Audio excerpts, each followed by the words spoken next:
Good morning, afternoon, evening, everybody. I am Gunnar Rios, and welcome to another episode of the Logical Gamers podcast. Tonight, I am joined by Mr. BlankaKong, two-man operation this time, but we got content for you, so we're going to deliver that.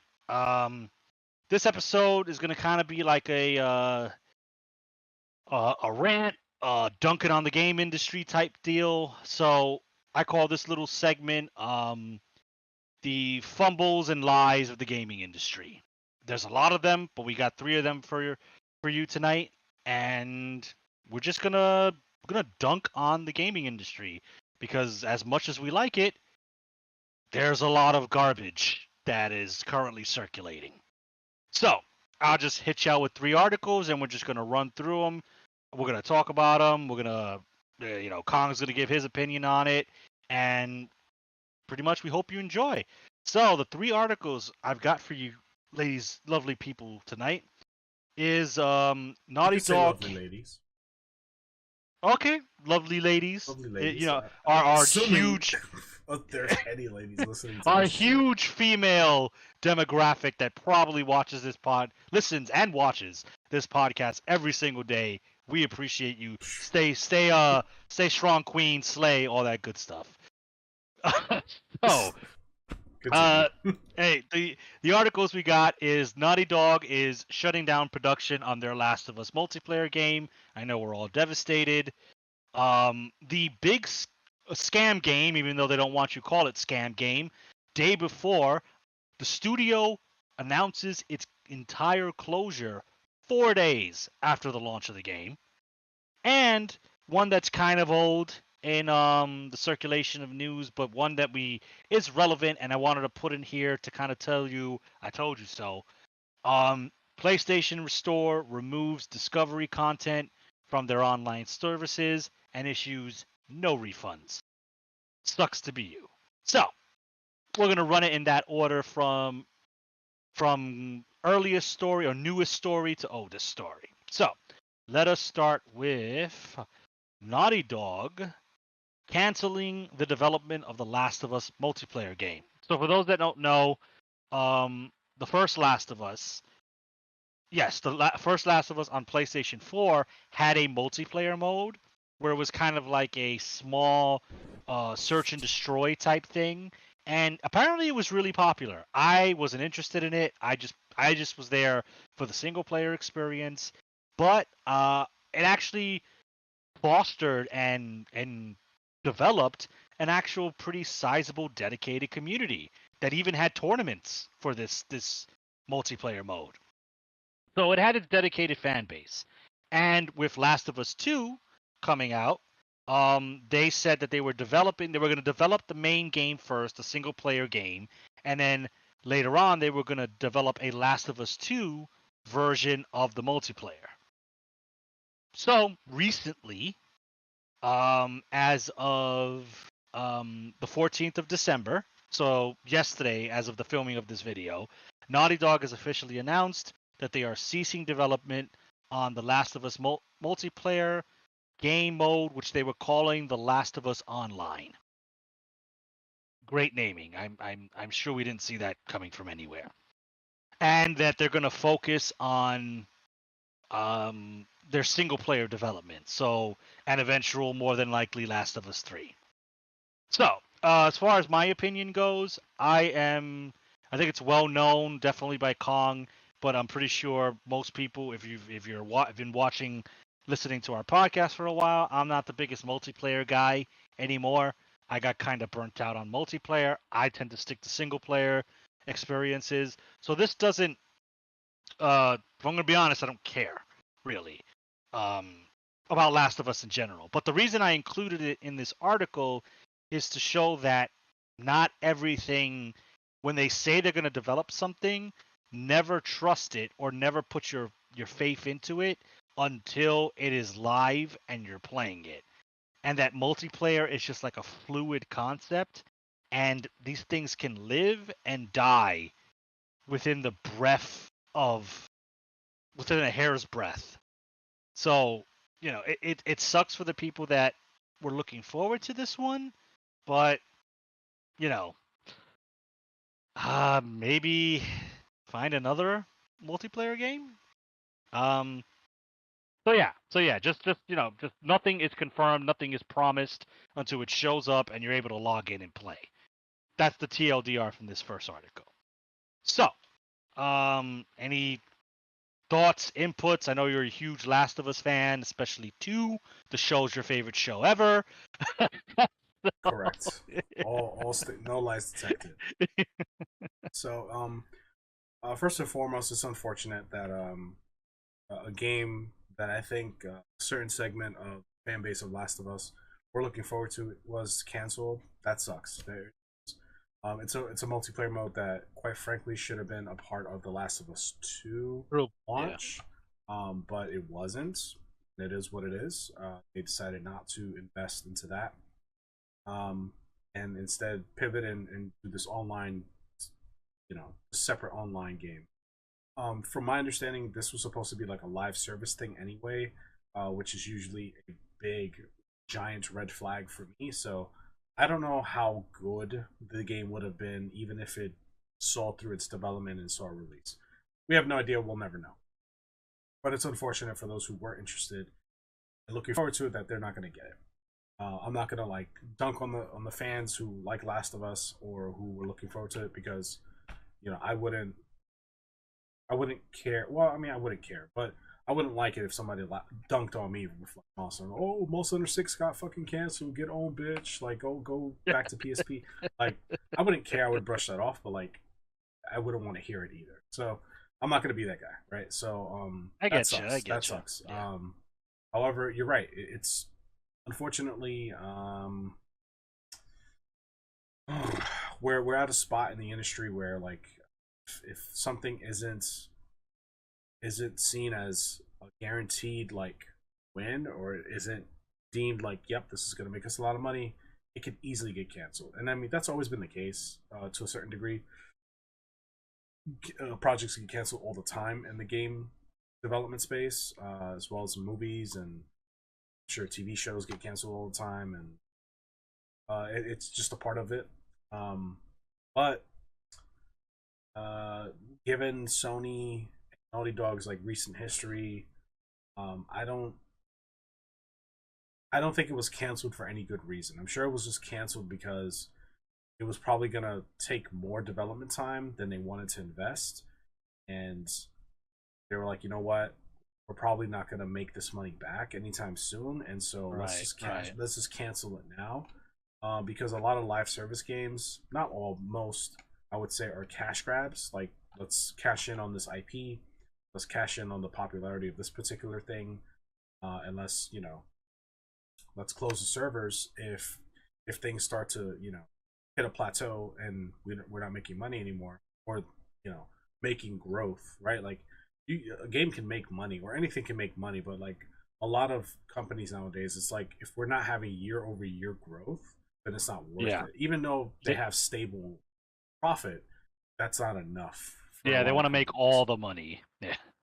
Yeah, like, we have to have at least 10% growth, or exponential growth. Like, we need to double our money. It's like, there's limits to this stuff. Like, there's only so much money in the world. There's only so much money people within a particular fan base can invest into a particular game. Or so I don't know. I feel like that's just a really toxic, disgusting, predatory type of game to invest into. And so I'm not shedding any tears. I think the Last of Us fans are better off without it, probably. In my Yeah, opinion. I imagine it would have had a battle pass. It would have had like season 1 roadmaps, like all the tropes of live service games that just like, look, if you like it or hate it, Last of Us is a heavily story-driven, story-inspired game, and I think that's fine, right? There are people who are gonna like that, and I'm all for Naughty Dog kind of just like going whole hog into that. I hope Last of Us 3 is good. I hope Last of Us 3, because let's be real, there's gonna be a Last of Us 3. Um, I hope that they start fresh, because I don't hate Last of Us. I hate what Last of Us 2 became. Um, and I would love to see that world just from a different perspective. So if this online live service multiplayer game was holding them back and eating up time, and it's better off to cut the limb off now before it infects the rest of the body. Hey, like I said, I know there was a dedicated community who played the first game's multiplayer, and I know you guys are bummed, but I think if you are a Last of Us fan, it's probably better that they cut this down before it came out, got dunked on, received bad reviews, and kind of like added more fuel to the fire of, let's dunk on Last of Us. Like, the show did good, despite what, whatever your opinion on it, whatever a person's opinion on it, the show universally did well. I say keep that and just focus on the inevitable Last of Us 3. So. Yeah, I agree with that. I think there will be a Last of Us 3. I think it's just a matter of time. I could see that releasing in the tail end of the PS5 life cycle. But time will tell, right? Just to kind of stick to the Last of Us online being canceled. I think it's gonna be better for those fans anyway. I mean, listen, they're gonna be people who are gonna like that kind of gameplay, and they're gonna find a game that's going to fill that hole. So if it's not The Last of Us Online, it'll be something else. So it is what it is. Yeah. But this is just an example of like, don't let your like Monster Hunter 6 is scheduled to come out in 2025. It may not come out in 2020. It might come out in 2027. Who knows what happens between now and then, right? So it may not come out at all. Like, God forbid, one of the head developers passes away. Maybe they take a break from Monster Hunter out of respect for that passing. Like, things happen, right? So like, that's true. Yeah. Just gotta live day by day and just hope for the best and prepare for the worst. And it's unfortunate that this game was canceled. It's always unfortunate because those are people that are working and have lost their jobs and stuff, and so that sucks. Like, no matter how you slice it, no matter your stance on the game's quality or the direction of the franchise, like, for people to lose their jobs, that sucks. So I'm sorry for the fans, and I'm sorry for the people who were moved out of that project and probably terminated, or that's unfortunate. So that's all I really have to say on it. I don't care per se. Like, it's not a personal thing for me. It's like, oh man, I'm not gonna play Last of Us Online. I think the reason why a lot of people would have been upset is because the first Last of Us game online component was actually really good and really solid and a lot of fun. And so those people probably expect something similar to it, and I think they would have gotten just a shell of what it used to be. I think they would have. Yeah. They would have gotten just this like heavily monetized microtransaction hell version of what that game used to be, which was just an online component to the first Last of Us game. If they would have just turned on the fucking servers to that, I'm sure a lot of people would just flock to that and play that. They should just do that, because I'm sure the cost of maintaining servers for a game like that probably doesn't take a lot, right? So they could do it if they wanted to. Compared to what they probably would have lost developing this whole new game. Exactly. Yeah. Like, just fucking turn the servers on, make the game playable again, and just let people play. Like, what's the fucking big deal? But like, again, it's not about servicing the gamers, the fans. It's not about delivering a great experience. It's about how much money can we extract from you for the least amount of work possible.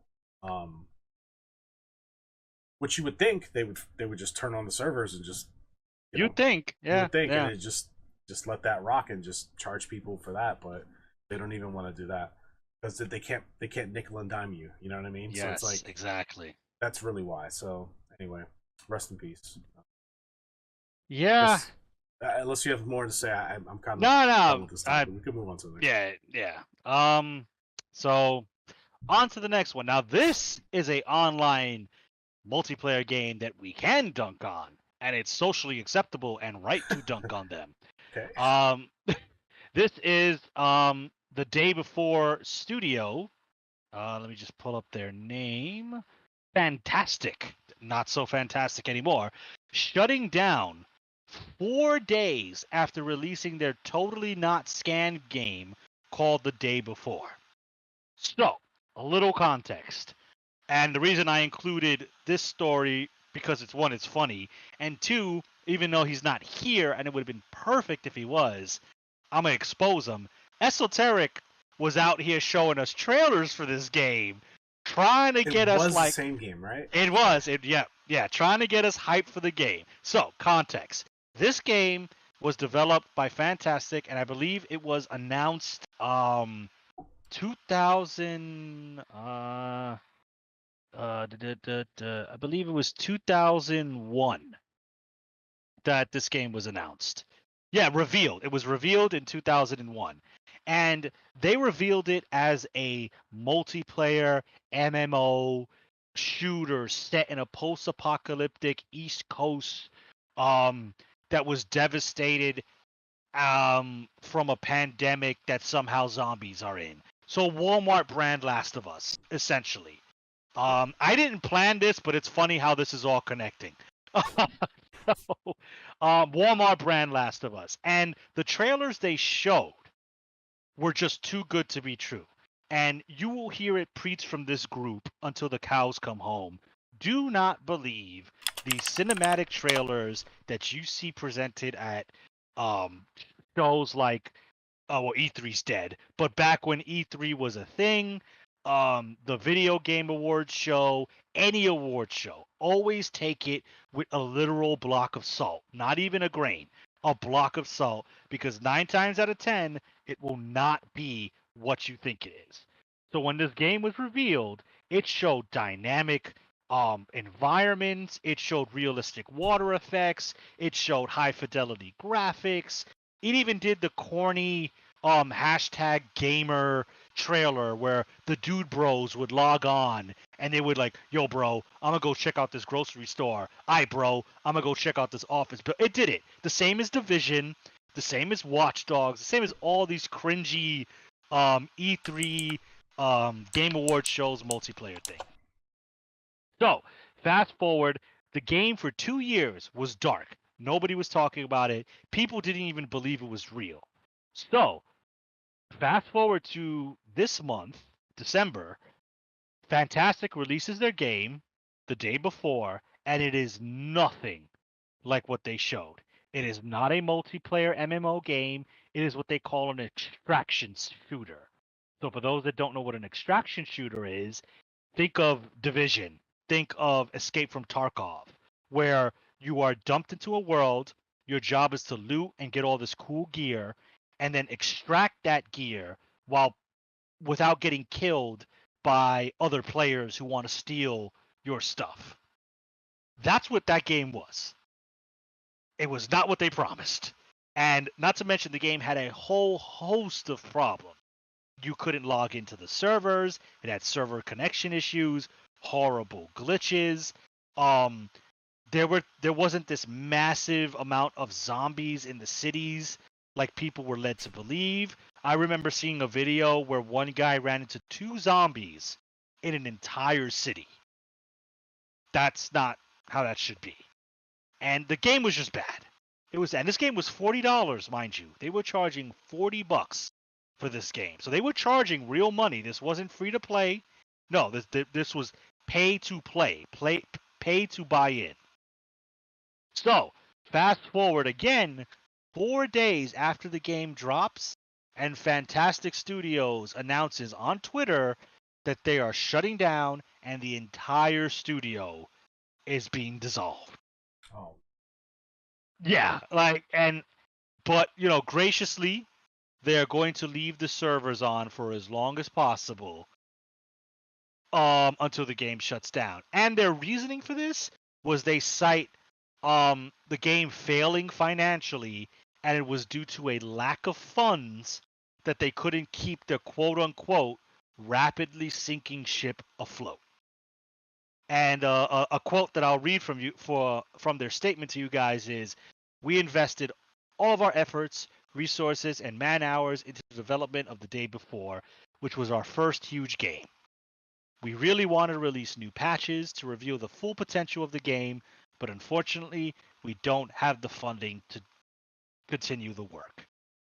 So, a lot of speculation around this game. They're saying this is the greatest rug pull in the history of rug pulls. As of the recording of this video, you can no longer buy this game. If you have it, you can still play it for as long as the servers are up. And luckily, this is where I'll give PC Bros, their due props. If you bought this on Steam, issue a refund. Get a refund immediately because this game is dead. So, why did I include it in this segment? Because this is another example of you cannot trust what you see in these reveal trailers. Because if you went solely by their reveal trailers, this game looked like the next coming of Jesus Christ. This game was supposed to be the game that revolutionized all games. And look what happened. It came out, it was not what they promised, it was riddled with bugs, it barely worked, you could barely play the damn thing, and the game lived for a whopping 4 days before the studio behind it fucking just dipped out. So, be careful when you look at trailers for games, and just wait until you get more concrete information, or you could end up being a early adopter of a game like the day before. Well, thoughts, criticisms, comments. I'll hear them all. Where do I start, man? All right, so, oh man, so when Esoteric first showed us the game, we were looking at it and we were, and correct me if I'm wrong, we were just kind of like, all right, I mean, okay, like I won't speak for you, I'll speak for myself. I was semi interested in it, but something told me I need to see more. Like there's something about this isn't right. It just seems kind of,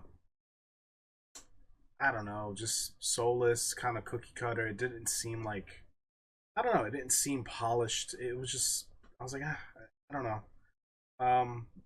Sure, we'll see what when it gets closer. We'll see what it looks like, right? That was my attitude, and so I'm not gonna say that I knew that this was some sort of like scam. I had no idea. I mean, if I'm gonna say that, like the first division was a scam, right? Like a lot of the games that came out that are live service games, like Avengers and Gotham Knights, those are scams too. Like if I'm gonna keep that energy, I'm gonna keep it for every developer and game that reflects similar attributes. So I'm not gonna say I knew it was a scam, but I knew something was up, something was off about it, and at the very least, it was just like, this might just be a shitty game. Which that's what it turned out to be. Yeah. But like, yeah, I'm sorry for those who bought it. But let that be a lesson to you. Don't follow the hype. Like, just sometimes maybe give it a few days before you jump in, because there's a lot of people out there who, if they would have given it a few days, the studio would have shut down and they would have saved money. It's literally a few days. It took fucking less than a week for the studio to shut down. So like, clearly they were doing something. Like clearly they're trying to get out before they get investigated or anything like that. I mean, they still might get investigated, but like, that's the rumors. Yeah, it's like so I mean, I don't have much to say. Like, this is just, to me, this is just another example of live service games. I don't trust them. I never will. I don't trust gacha games. I don't trust live service games. I don't trust anything that's like, you can only play this online. Fuck hold that shit. The moment I hear that, even if, I will say it here now, if Monster Hunter 6, Monster Hunter Wilds is online only, I might not play it. Straight up, I may forego it, because it's like I have to stand on something here. Like I'm upset with Capcom for not releasing Rise Sunbreak on cartridge. I'm upset with Capcom for porting it to Game Pass but not doing a physical release of the Sunbreak content. I'm kind of tight at them for that, honestly. Like, I'm still kind of holding a grudge over that. I don't really talk about it, but I'm pissed that they didn't, because they released Sunbreak, and it was just a digital download voucher with a copy of Rise. I'm like, Yeah, yeah, I could true. have just put it on the cart. Like, what's going on with that? And then I heard that they did they're gonna port it to Xbox and PlayStation, digital only. I'm like, why? Like, why not just have a full on disc package for Sunbreak and Rise? Like, why? No, why not? Like, me, I'm a physical media guy. I would like to have it in my physical game collection. Now I can't, right? Like, if in 20 years or 60 years, 60 years, I'll be dead probably. Good chance of that. In 30 years, right? If I decide I'm retired or whatever, and I got nothing but time, and I decide I want to start Monster Hunter from the beginning to the end, you know, that Sunbreak content may not be accessible to me because it's not on my fucking cartridge or CD, That's true. whatever. So like Yeah. that's stuff that I might have to skip over, and that's a little. The thought of that is kind of frustrating and disappointing, because Sunbreak is kind of what made Rise worth a damn, quite frankly. Yeah. So now that's not going to happen, and the game has already been came out already, and they've moved on. They're not going to re-release it, so that's a done deal. Um, so yeah, I think online only games are shit. I think all games should have, or most games should have, an offline component at least for preservation's sake and for accessibility's sake. And if a game is a service like a what's it called, live Live service game, service. Yeah. I'm automatically not interested. So good riddance. I hope that those who bought the game learned a lesson and spend your money more wisely. That's all I'll say. Bro. Yeah. Yeah. TLD. Like I said, if you're on Steam, get that refund. Mm-hmm. There are ways to get it. This is like a PC bro win. If this was on Sony, which we're getting to those guys, they would have been like, well, sucks to suck. Get good, scrub. Thanks for the So check, though. so yeah, that's the day before. Lived 4 days. So the day before was 4 days. That's what the other side of the title means. Okay, so again, this was not planned, but this is falling into place perfectly. So our next and last topic for this dunking on the AAA lies and sorrow episode is something that has to do with digital content and Sony. So this story, in the grand scheme of the internet, is kind of old now, but it is relevant, and this is kind of like the story that made me want to put this whole segment together, because this means a lot in terms of like what Kong was saying, like preservation, and we'll get into it. So the article is the headline reads, PlayStation Store removes Discovery content, no refunds offered. What does that mean? So I think about this month, December, of the filming of this video, December 2023, Sony announced that due to licensing issues or license expiration, that they would no longer be hosting Discovery content. So that's like Animal Planet and things of that nature, like basically Discovery television shows and content from the Discovery Channel. They would no longer be hosting that on the PlayStation Network, which means you could not go and buy that content anymore. But what that also meant was that if you paid for that content already, you will no longer be able to access said content anymore. Even if you supposedly downloaded it, even if you bought it, you cannot watch it. They are taking it away from you because it is digital media. You will own nothing and you will like it. So, this is what I'm telling people. And as long as I am part of this channel, a part of this group, and I even have the most minuscule of voice, I will use this platform to reiterate, if you like something and you want to keep it, no matter how tedious, difficult, annoying, roundabout you have to do it, always look and support physical media, because this is the type of stuff that could happen if you go full digital. Okay? Sony removed the content. You can no longer purchase it. You can no longer watch it if you already purchased it. And on top of that, Sony is giving you the biggest middle finger in saying, we are issuing no refunds. We are not even going to give you PlayStation credit. Fuck you. Have a good day. And please buy more stuff on the PlayStation Network. And with Sony and Microsoft releasing digital only consoles, and more than likely the future of the next Microsoft and Sony and maybe even Nintendo system being digital only, you are going to see more instances like this, and it is only going to get worse. So, before I pass it to Khan so he can share his thoughts, I am just going to reiterate.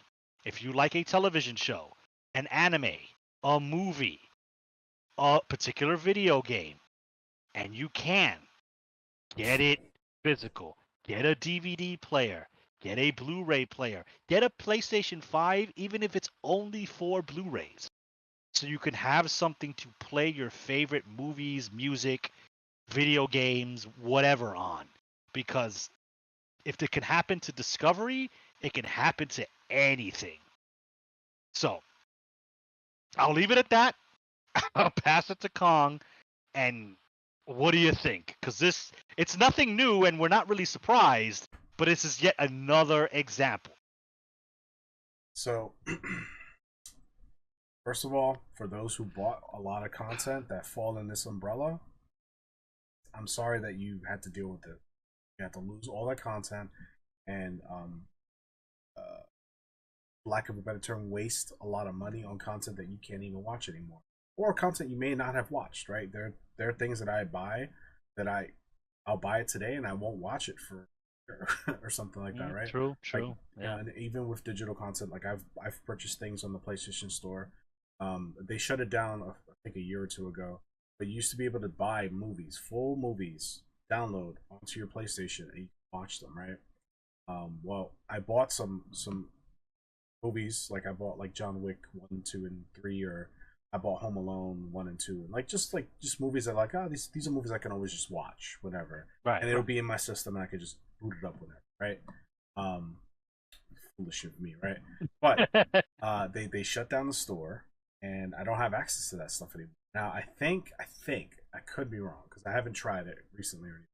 I think I can still access it because it's downloaded into the system, I think. But there's a good chance that I may not be able to, right? And if my system blows out and I need to replace it or whatever, there is no server to re-download the movies on anyway, so I lose it, right? So it sucks. Like I'll say, first of all, it sucks that you're dealing with that, and that you're not gonna have access to the stuff that you paid. That's terrible.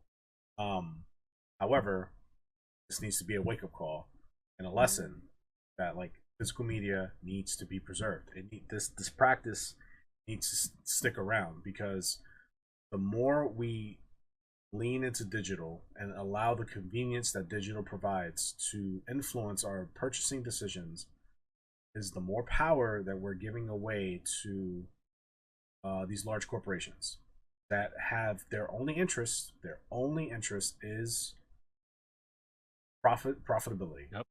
That is it. They do not see us as like the old school thought of like, the customer's always right, or the customer, I care about my customers and that matters to me. Like that doesn't really exist now. Now it's about we're not customers anymore. We are users.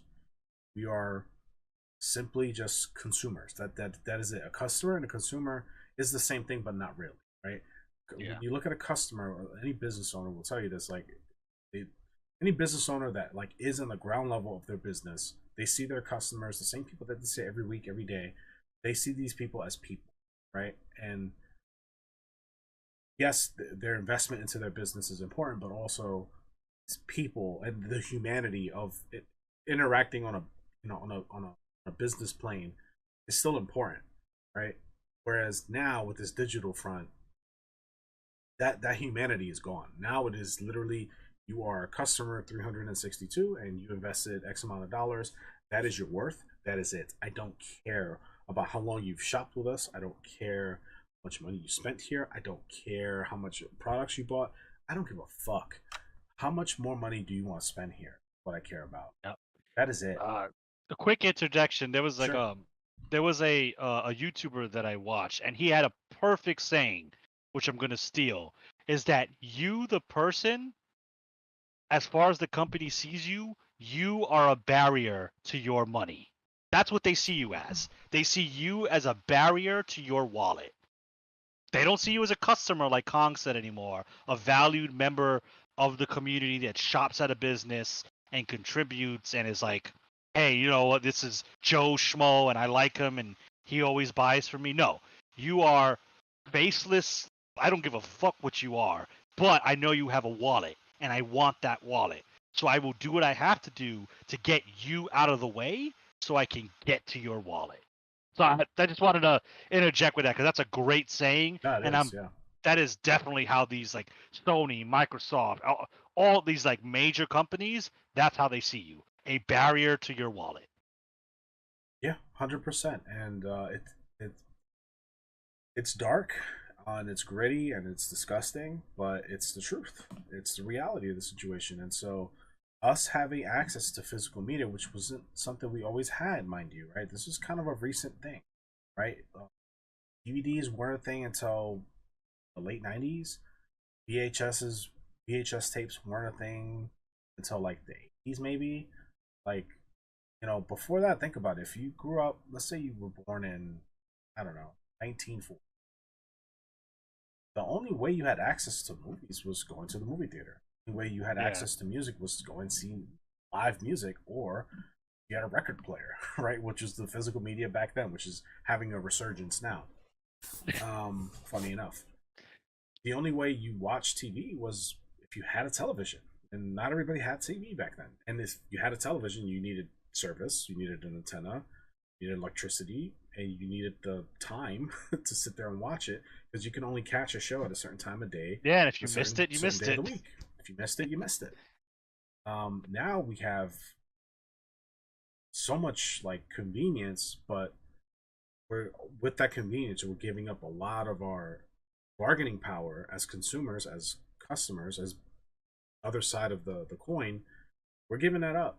And I could see in 10, 15, 20 years, everything being digital, the prices being jacked up. There'll be no reason for these companies to lower their prices, because there'd be little to no competition, because these companies keep merging and merging and merging. Sooner or later, everything's going to be owned by one or two companies. And then those one or two companies are going, okay, well, we're going to make this product and we're going to launch it. I could see video games being, oh, you want to play this game? Okay, great. It's $200 to play our game. And you would think it's digital only. There's no middleman. There's no, I have to ship this out to Targets and GameStops and Best Buys. You would think, oh, so games cost $70 now.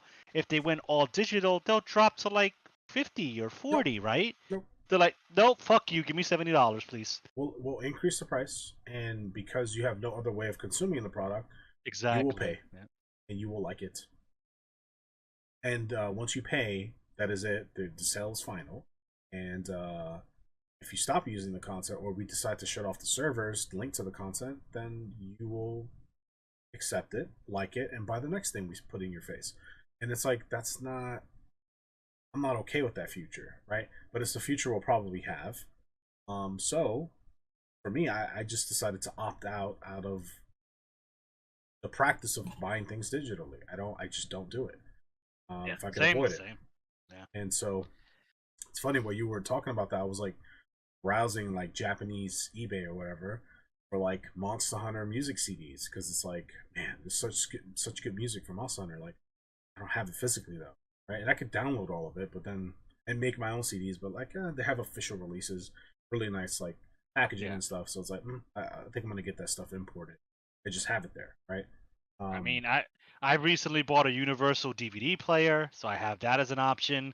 I'm looking towards a record player. Funny you mentioned records. I recently bought a CD player so I can like listen to CDs. I'm trying to, build up CDs of music that I like. hey, I used to dunk on the hipsters. They were like, oh, vinyl is so much better than Spotify. Now it's like, hey, look, I still think you're pretentious, but I'm going to buy some vinyls because, Spotify, I use Spotify, I admit. They can take and remove music at a whim. They could. So, hey, I'm going to be with the hipsters buying some vinyls. And here's the thing, right? Like, there's an argument for digital, right? There is. I'll play devil's advocate for a second and say that, with digital becoming such a accessible means of distribution of content, and with human history, right? Like, we're going to continue to make music, continue to make movies, continue to make TV shows, continue to make video games, and so there's only a finite amount of space in the world, and so we can't keep developing and producing mass international or even national level of physical media, because eventually we're like, listen, we're going to start throwing this shit into the ocean, right? Or we're going to start sending it off to space and, you know, clutter the solar system with a bunch of bullshit that we don't want, right? We send all our Funko Pops. Oh, dude, Funko Pop, just send them to the moon. So I understand that, right? And listen, I'm not an environmentalist or anything like that. I'm not one of those guys. I'm not a tree hugger, but like, it is important. I would like I like not just my future generation, but just our species to exist and to continue to thrive and be on this planet. So like, I get that aspect. It's like, some people would argue, well, it's good for the environment, and yeah, sure, but like, the problem is the corporations don't care about that, and they'll use you, they'll side with you, but they'll side with you for the intentions of just, controlling the market and fucking over the consumer base. They don't actually care about they don't give a shit. True. So that's why I would fight against it. I'm sure somebody's listening and they probably had that, like, well, it's good for the environment, and I agree, but there needs to be a balance. It needs to be regulated. Something needs to be figured out, because if I want to if I want to consume a certain piece of content, I should be able to buy it, even if it comes at a premium. So like, if there's a movie that's coming out, right? Let's just, I don't know, whatever movie, it doesn't matter. Lethal Weapon 27, and that comes out, right? And that's available in movie theaters, right? And then they have the stream release on HBO Max or whatever, right? There should be a physical release option if I'm willing to pay for that option. So if I want to stream it on this service, right? Let's say the service is $15 a month, then cool, I have access to that. But if I want the actual physical movie, it raises the cost, right? Like, okay, listen, if you want to watch this unlimited times and you want a physical copy, it's going to cost you $90. At least I have the option to buy it physically. And if I really want Lethal Weapon 27, then I will buy it for $90. When it comes to video games, I think there should be offline options for all the games. Like, there should be an offline component, so that if I want to enjoy the game, even though the servers are down, I should be able to do so, because I paid for the content of the game, right? Yeah. And the same thing. If the digital price of a game is going to be $80, then upcharge me then $110 for physical version. Fine. Like, whatever. You're going to make extra money, and I'm going to get what I want. So like, that's a way that both sides can win. But I don't know if they're going to cave, because it's like, well, we could do that, but I could force your hand and just make you buy digital if we just have digital, right? Yeah. And so they're hoping for that. So I don't know. Like, I don't think there's a real win for us for the digital, for the physical media guys. I think this is a losing battle, and we're just seeing more examples of that. And I just kind of, I'll continue to fight, but like, I don't see it ending. I mean, either we're gonna fall into this dystopian cycle of we just literally consume media and then forget about it like a day after we do it, or it'll kind of, there might be options that you were talking about, like very boutique style, very like niche storefronts. Limited run is one of them, despite how you feel about them. That will do that. That, like, oh, we'll give you a premium edition with the Blu-ray disc, and an art book and blah blah blah, but it's gonna cost you $110. And at that point, it's gonna be up to you. Like, what's your price point? What is your no go? What is your hard line? And if the $110 guarantees that you will have this disc in perpetuity, then that might be a desirable option. I think we'll see. Me personally, I'm gonna try to white pill this. I feel that there will be more of like a boutique um niche style, and what I have to back that up is recently what I started doing is we went to a comic book convention not too long ago, and they had a booth which I wish in hindsight I bought more of their CDs, but they had physical CDs of a guy who remixes video game soundtracks that I like. So I bought one of his CDs. That's like a separate company, has nothing to do with the video game manufacturer. Due to fair use, they're able to release and sell remixes of video game music, and I think we'll probably see more of that crop up for guys like us. So if we're willing to pay for a little bit, pay a little bit of a premium, we can get like DVDs and CDs and physical cartridges or physical Blu-rays. We're just gonna have to pay a little bit more, and I'd rather have that as an option than Sony's option of you'll have this for as long as we feel like giving it to you. And if Discovery or whatever studio doesn't want to pay their license anymore, all right, we'll wipe it from our storefronts and from your library because your library is non-existent. Yeah, So 100%. Um, I mean, I agree with you. I think that with the just the dominance of digital being what it is, and um, people like us kind of around, because we're not alone, right? Like there's a good amount of us there's physical enough media that guys. I'm seeing like I said, a resurgence of CDs and vinyls and stuff like that. So Yeah, there's we got there's a force there, but like yeah it's clearly a minority force yeah comparatively to like the yes normie consumer population. 100% yeah yeah. Um, so I do agree with you that there will be a resurgence. We'll see more mom and pops shops pop up, and we'll see a new market grow and spawn as a result of this, and that's good, right? Like I'm looking forward to that, and I'm looking forward to you know exploring those spaces and helping those businesses maintain stability. However, I think as we kind of get older and we eventually kind of recycle out of the population, right? We're all going to pass away at some point. We're a part of the last generation, millennials, right? 35 year 30. I think we're a part of that last group of people that grew up without the internet, and so I think the generation, Zoomer generation, the was Generation Z, right? Yeah, That's Zoomers. Yep. next set of people. So like they're so used to they've been conditioned from the beginning to consume digital, and so I think for them, physical media will be wouldn't even be a thought. It would just be like, okay, like I don't. Why would I want this giant library of CDs and movies? I don't. I could just go on Paramount Plus or Disney Plus. What is it? Like it wouldn't Yeah. have the same attachment, and so it would die with us, unfortunately. Yeah, So and it is a losing battle in the end of the day. some selfish part of me is like, hey, well, I'm gonna be dead, so good luck with all that.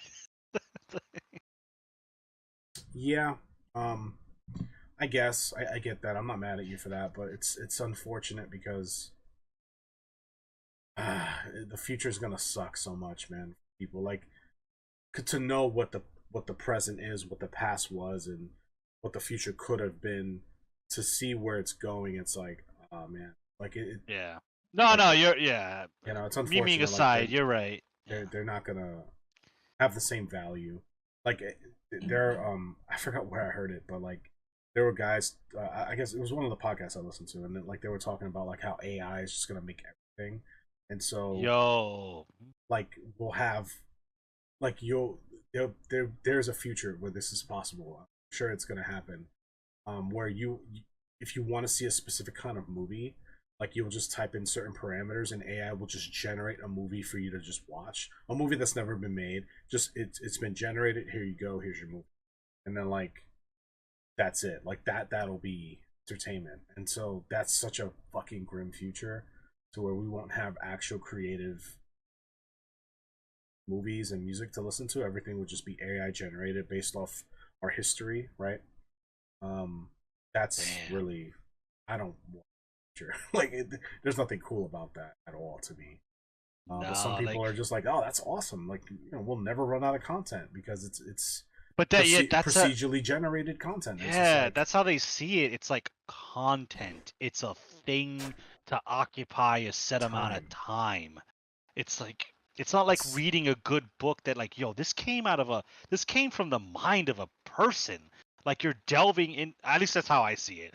yeah. Like when you read a good book, you're delving into someone's like imagination and creativity and like you're sharing something in that. It's something like I'm not going to get that same feeling from like a soulless um you know formless entity where it's just like, oh well, we hit these, you typed in these parameters and here's a book. It's like that doesn't mean anything though. It's not creation, it's just regurgitation. We are doomed. Like all the humanity is just gonna be sucked out of everything that we consume and interact with in the future, and I will just be that old guy, and I guess you as well, where we're just gonna be in a small house, cluttered with a bunch of stuff, and people are gonna be like, "That guy's weird, man. That guy just has old shit from the past, and Yeah. he doesn't know anything about the cool new stuff that we have and the microchips in my fucking brain that Oh god, project no. fucking hologram images in front of me. This shit is sick. Like there are gonna be people like that. That's going to happen. Like you're the one who told me about Oh the yeah, fucking the chip that Amazon you can put thing, in your yeah. fucking wrist, Wrist, and yeah, then and you like it can, just acts like a debit card or something. And yeah, I'm like, tap to pay, that's yeah. That fucking shit is, crazy. I mean, That's I'm not a brilliant. I'm not a super religious person. I don't want the podcast to veer in that direction, so I'll keep it short. But that shit seems super. I'll That's say the word sus. It seems sus as hell to that's me. wild to me, and that's some Detroit Become Human shit right there. I'm just like, oh my god, like I want nothing to do with that. so. I don't know, man. Well, listen, the best we could do is spread the message and continue to vote with our wallets, even though it might be futile. Fuck it, it's all we can do. That's all you can do as the little Um, guy in the great machine.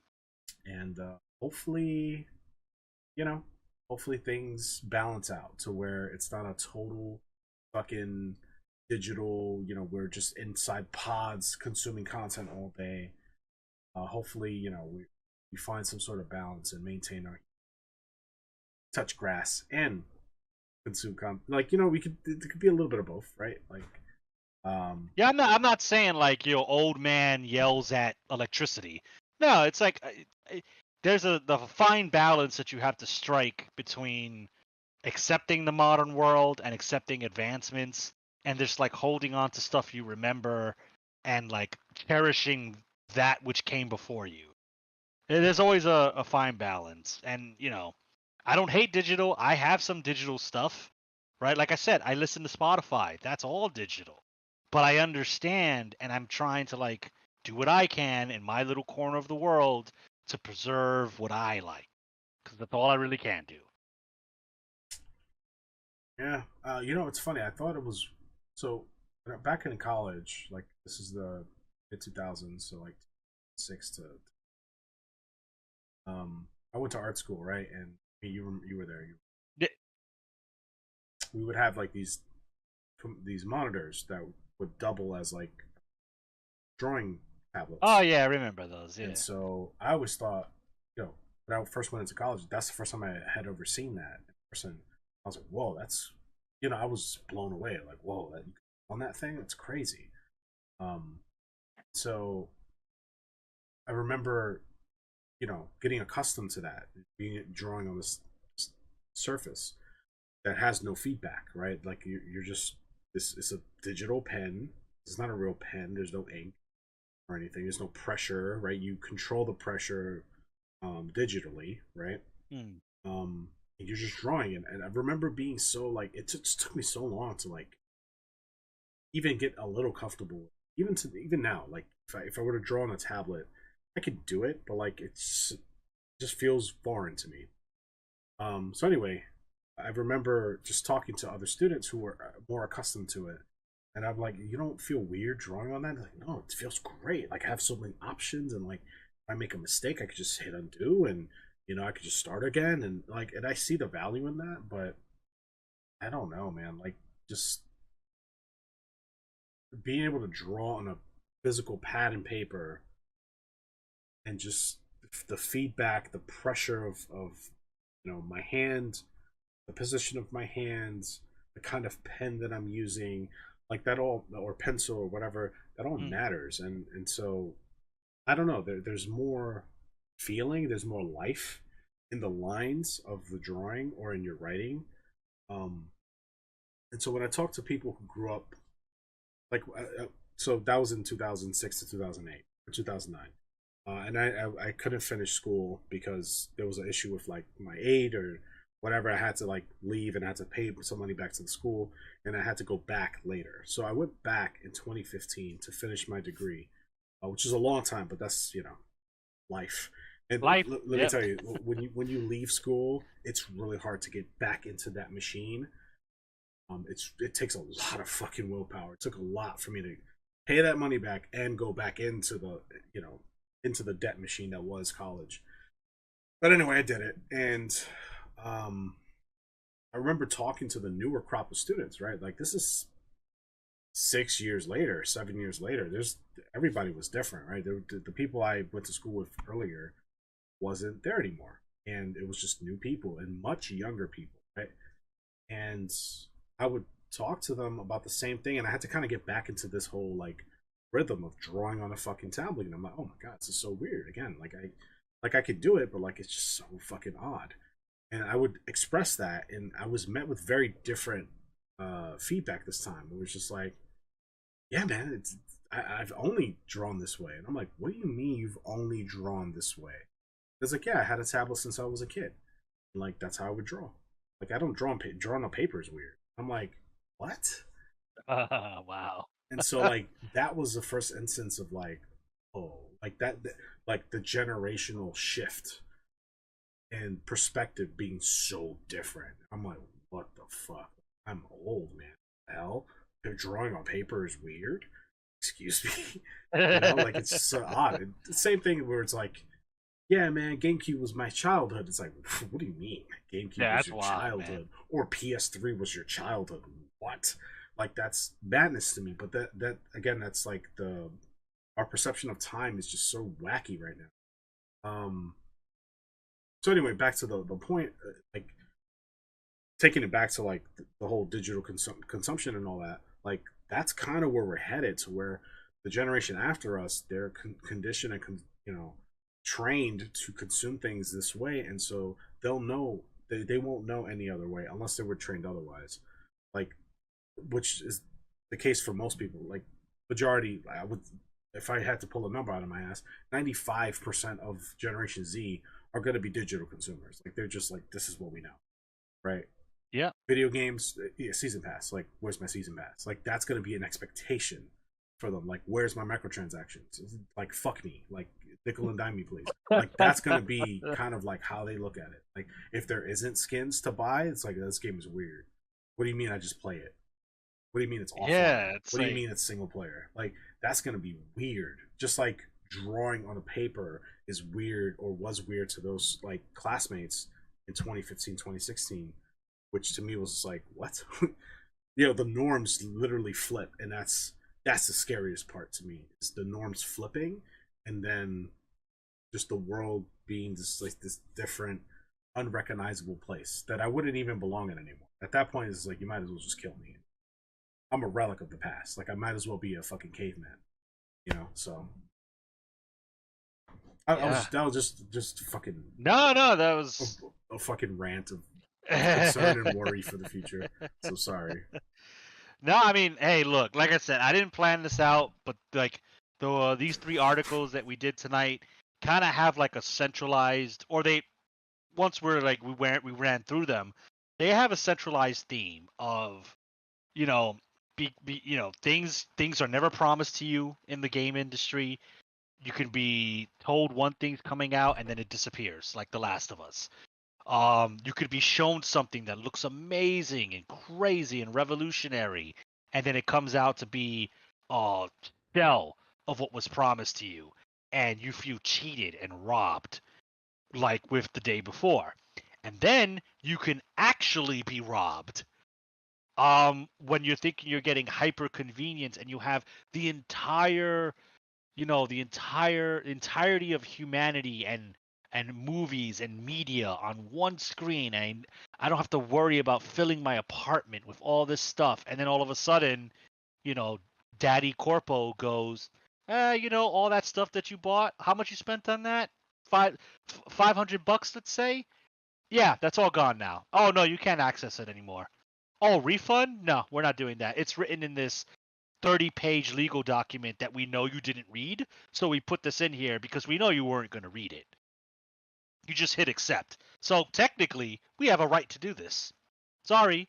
So wasn't planned, but it it's kind of how it shaped out. Yeah. That's where it went. So yeah, I don't. It sucks. Like it's funny. The Last of Us is a part of that. Part of this like agenda of content, and like, we're The Last of Us as far as like kind of are physical media guys. So well played. Hey man, I'll take it. I planned this the entire time. I worked a week on this. Not really, but so yeah, you might know that I did. The world may never know. You didn't. You pulled this out of your butt. I did. Which is fine. Anyway, for those listening, if you made it this far, thank you for listening. Appreciate your viewership and glean something of value out of this conversation. If you liked it, give it a like. If comment, join the conversation. Drop a comment down below. Let us know what you think about any of the topics we cover, whether it be The Last of Us Online being shelved, whether it's Sony and Discovery cutting their contract and taking off all that content off your store and not refunding you or reimbursing you, or if it's the day before and that game or that scam of a game showing you one thing, giving you another, and then running with your money. Or if you just want to talk about how digital is the death of us, you could talk about that too in the comments. I welcome conversations around all those topics. Most definitely. So subscribe for more content. We're doing podcasts every week. We publish every Wednesday, 12 p.m. Eastern. We plan to do more content in the year of 2024. And we're also going to talk about all of the bullshit that's going to happen that year, because I'm sure it's not going to end. Right? I'm sure there's going to be more examples of why digital is the devil. So yeah, check the description for our social media links. We have a presence on Facebook, Twitter, Instagram, TikTok. We also have a Discord. There's also a Twitch channel, so check out Mr. Esoteric on Logical Gamer's stream. He streams 2 times a week. Plays a variety of games, from party games to AAA games to retro games to indie games. He plays everything. So check him out, show him some love, give him a follow. See you there. Later. Till next time.